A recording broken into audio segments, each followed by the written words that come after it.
রাত 10:30টার পর শহরের বৃষ্টি আলাদা রকম হয়। দিনের ময়লা তখন নর্দমা থেকে উঠে আসে। বাসের চাকা, প্রাইভেট কারের হেডলাইট, পুলিশের ভেজা রেইনকোট, ফুটপাতের ছেঁড়া পলিথিন সবকিছু একসঙ্গে মিশে রাস্তার উপর ঘন কালো পানি বানায়। রুবেল সেই পানির ভেতর দিয়ে বাইক চালাচ্ছিল। তার রেইনকোটটা 180 টাকার, নিউ মার্কেটের পেছনের ফুটপাত থেকে কেনা। বুকের কাছে সেলাই ছেড়ে গেছে, কাঁধের ভেতর দিয়ে পানি ঢুকে শার্টে লেগে আছে। পিঠের কাপড় শরীরের সঙ্গে এমনভাবে আটকে আছে যেন কেউ ভেজা কাপড় দিয়ে তাকে বেঁধে রেখেছে। পায়ের মোজায় কাদা ঢুকে আঙুলের ফাঁকে ফাঁকে চটচটে ঠান্ডা জমেছে। ডান পায়ের গোড়ালিতে পুরনো ঘা ছিল। সারাদিন জুতো ভিজে থাকায় চামড়াটা সাদা হয়ে ফুলে উঠেছে। অ্যাপে লাল রঙে টাইমার দেখাচ্ছিল, লেট। রুবেল একবার স্ক্রিনে তাকিয়ে আবার সামনের জ্যামে তাকালো। সামনে 3টা বাস আড়াআড়ি দাঁড়িয়ে, মাঝখানে সিএনজি, রিকশা, মোটরসাইকেল, মানুষের ভেজা গালি। এক ট্রাফিক সার্জেন্ট ডিসার্ডারের পাশে দাঁড়িয়ে ফোনে কথা বলছিল। হাতের ইশারায় যে যার মতো চলছিল, তারপর আবার আটকে যাচ্ছিল। রুবেলের ব্যাগের ভেতর খাবারের packet, chicken stake, Thai soup, garlic rice. দোকানের লোক প্যাকেট ভালো করে বন্ধ করেনি। বৃষ্টির ধাক্কায় ডেলিভারি ব্যাগের চেইন দিয়ে পানি ঢুকেছে। স্যুপের কাগজের বাটি নরম হয়ে গেছে। সে হাত দিয়ে চাপ দিয়ে ধরে রেখেছিল, কিন্তু বাইক থামানো, চালানো, আবার থামানো সবকিছুর মধ্যে হাত ছাড়তে হয়েছে। অ্যাপ আবার শব্দ করল, customer waiting, please deliver quickly. Algorithm বৃষ্টি দেখে না, অ্যালগোরিদম ট্রাফিক দেখে না। অ্যালগোরিদম পুলিশি চাঁদা, গ্যারেজের কিস্তি, এলাকার বড় স্যারয়ের মাসিক টাকা, মোবাইল ডেটার শেষ 50 টাকা কিছু দেখে না। অ্যালগোরিদম শুধু সময় দেখে। শহরের রাঘব বোয়ালদের সিন্ডিকেটও তাই দেখে। কত সময়ে কত প্যাকেট পৌঁছালো, কত কমিশন কাটা গেল, কত মানুষকে বদলি করা যাবে।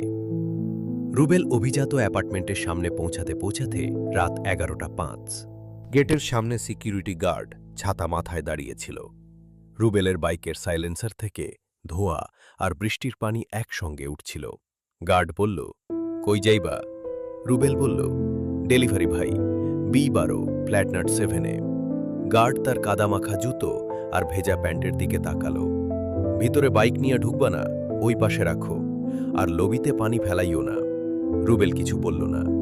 বাইকটা গেটের বাইরে আধা ডোবা পানির পাশে রেখে খাবারের ব্যাগ নিয়ে ঢুকল। লবির মার্বেল পাথর এত চকচকে যে তার নিজের কাদায় মাখা জুতোর ছাপ সেখানে আলাদা করে দেখা যাচ্ছিল। সাদা পাথরের ওপর বাদামি রেখা। তার রেইনকোট থেকে পানি পড়ছিল টুপটুপ করে। রিসেপশনের পাশে কৃত্রিম অর্কিড ফুল, দেয়ালে সুগন্ধি মেশিন, বাতাসে ঠান্ডা, কাচের মতো পরিষ্কার গন্ধ। লিফটের সামনে দাঁড়িয়ে সে পায়ের পাতা একটু সরালো। মোজার ভেতর পানি নড়ল। ফ্ল্যাটের দরজা খুললেন একজন পুরুষ, বয়স 40-এর কাছাকাছি। অফিসের শার্ট এখনো গায়ে, টাই খুলে গলায় ঝুলছে, চোখ লাল। মুখে সারাদিনের এসি ঘর আর মিটিং ঘরের ক্লান্তি, হাতে ফোন। তিনি প্যাকেটের দিকে তাকিয়ে বললেন, এত দেরি করলেন কেন? রুবেল মাথা নিচু করে বলল, স্যার, রাস্তায় খুব জ্যাম আছিল, বৃষ্টি তো দেখতেছেনই। লোকটা প্যাকেট খুলে দেখলেন। স্যুপের বাটির এক পাশ ভিজে নরম হয়ে গেছে, রাইসের প্যাকেটের কোনায় পানি। এইটা কি অবস্থা? রুবেল বলল, স্যার, দোকান থেইকা দিছে এইভাবে, আমি ব্যাগে রাখছিলাম, রাস্তায় পানি ঢুইকা গেছে একটু। লোকটা কণ্ঠ উঁচু করলেন, আপনাদের কোনো প্রফেশনালিজম আছে? আমি টাকা দিই, সার্ভিস পাই না। সারাদিন অফিসে মাথা খাইছে, বাসায় এসে এই অবস্থা দেখতে হবে? রুবেল ভেজা হাত প্যান্টে মুছল, প্যান্ট আরও ভেজা। স্যার, আপনি চাইলে সাপোর্টে বলেন, আমি তো রাস্তা বানাই নাই। লোকটা থেমে গেলেন, তারপর ঠান্ডা গলায় বললেন, তুমি আমার সঙ্গে তর্ক করছো? রুবেল এবার চুপ। ভেতর থেকে একজন নারী বললেন, খাবারটা নাও আগে, বাচ্চাটা ক্ষুধায় বসে আছে। লোকটা প্যাকেটটা হাতে নিয়ে আবার বললেন, তোমাদের জন্যই সব নষ্ট, কেউ দায় নেয় না। কোম্পানি বলে রাইডারের দোষ, রাইডার বলে রাস্তার দোষ, টাকা তো আমার যায়।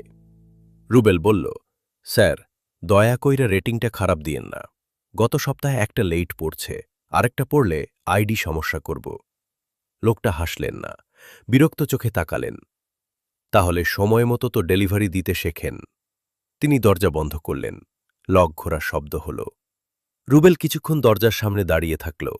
তার হাতের আঙুলগুলো কুঁচকে গেছে, নখে মিচে কালো কাদা। রেইনকোটের ভেতরে তার বুক ঠান্ডায় কাঁপছিল, কিন্তু লবির ক্যামেরার সামনে দাঁড়িয়ে সে কাঁপুনি চেপে রাখল। নিচে নামার সময় লিফটের আয়নায় নিজের মুখ দেখল। চোখের নিচে পানি জমে আছে। সেটা বৃষ্টির না ঘামের বোঝা গেল না। গালে হেলমেটে স্ট্র্যাপের দাগ, ঠোঁটের পাশে ধুলো আর স্যুপের হালকা দাগ। বাইরে বের হতেই বৃষ্টি আরও ঘন। সে বাইকের পাশে দাঁড়িয়ে ফোন বের করল। স্ক্রিন ভিজে ছিল। হাতের আঙুলে পানি থাকায় টাচ ঠিকমতো কাজ করছিল না। দুবার মুছে আবার খুলল। অ্যাপে notification. Your rating has dropped below the minimum threshold. Your rider ID has been temporarily blocked for 48 hours. তার নিচে ছোট অক্ষরে লেখা, Please improve service quality to continue earning. Rubel স্ক্রিনের দিকে তাকিয়ে থাকল। বৃষ্টির পানি ফোনের ওপর পড়ে অক্ষরগুলো ঝাপসা করে দিচ্ছিল। পাশে ড্রেন দিয়ে ভেসে যাচ্ছিল প্লাস্টিকের চামচ, সিগারেটের ফিল্টার, পচা পাতা। গেটের ভেতর থেকে গার্ড চিৎকার করল, এই ভাই, বাইক সরান, গাড়ি ঢুকবো। রুবেল বাইকে উঠল না, শুধু সিটে বসে মাথা নিচু করল। তার সস্তা রেইনকোটের ছেঁড়া কাঁধ দিয়ে পানি ঢুকতে থাকল। ফোনটা এখনো হাতে। স্ক্রিনে 48 ঘন্টা লেখা। সামনে রাস্তার পানি ধীরে ধীরে তার জুতোর ওপর উঠছিল।